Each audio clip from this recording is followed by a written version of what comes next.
For 20 years, in a high-rise in the heart of Houston, people walked past him without so much as a glance. No one called his name. No one asked how he was doing. To them, he was just the doorman, the guy who cleaned the windows every early morning, who swept the hallways after office lights went out, the faint shadow slipping through rows of cubicles no one noticed. His name was Thomas Ray. They called him Tom. Some didn't even bother with that. Just, that guy. A young executive once deliberately spilled his coffee and sneered, "You missed a spot." Thomas bent down to clean it up, face blank, but every word stung like needles to the heart. He worked from 9 p.m. to 6 a.m., 6 nights a week. No vacations. No small talk. No friends. The card scanner at the door sometimes beeped like it was tired of seeing him so often. They didn't know, or didn't care to know, that behind the janitor's cart and work overalls was once a brilliant mind. As a young man, Thomas could fix a radio with his bare hands, dismantling it just to understand how it worked. But life didn't play fair. A bad investment, betrayal from a family member, a son who vanished 14 years ago. He never told anyone. He just worked. Quietly. And he listened. While employees laughed behind meeting room doors, Thomas remembered every word, every complaint. "If I owned this place, I'd fire the entire executive team," someone once joked. Thomas heard that. And he remembered. The building he worked in, Stonebridge Systems, had a sleek exterior, but inside, it was cold. Cold like the way people's eyes slid past him without pause. Once, he found a pair of cufflinks engraved G.M. in the restroom.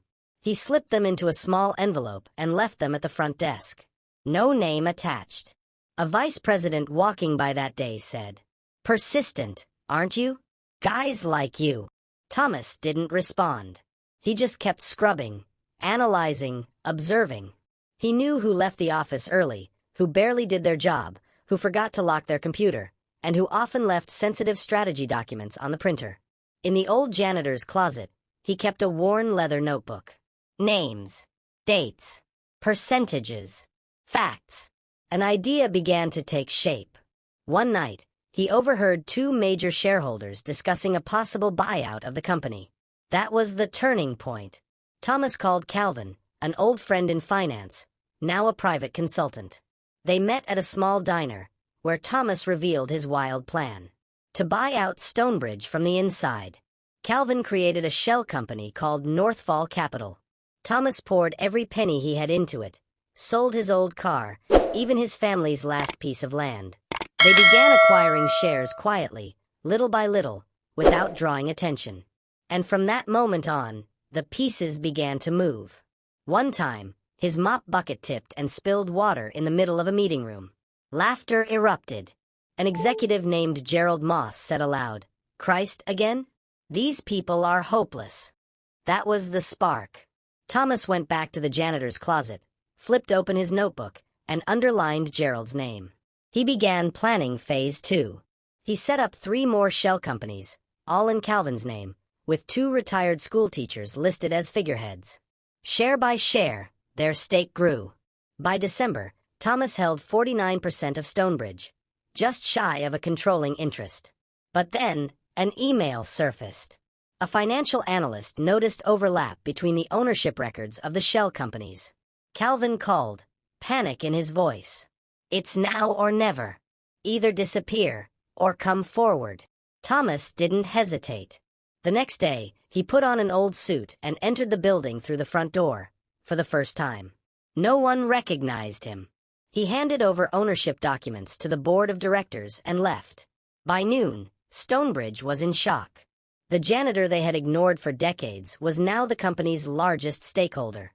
At 1:15 p.m., Thomas walked into the boardroom with a calm expression. "I didn't come for congratulations," he said.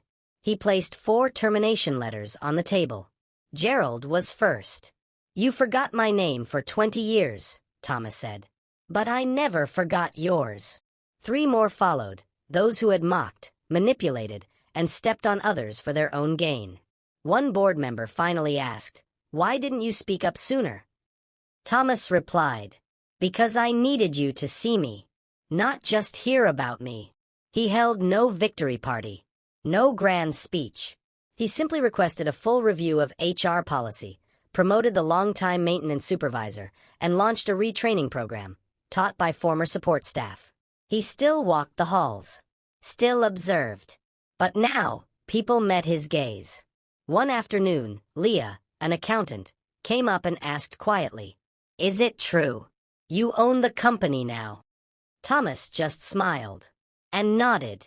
And in the soft light of a new office era, an old janitor, once invisible, had reshaped an entire empire. Not through power, not through wealth, but through quiet persistence, and a brilliance that never dimmed. It wasn't revenge. It was a reckoning.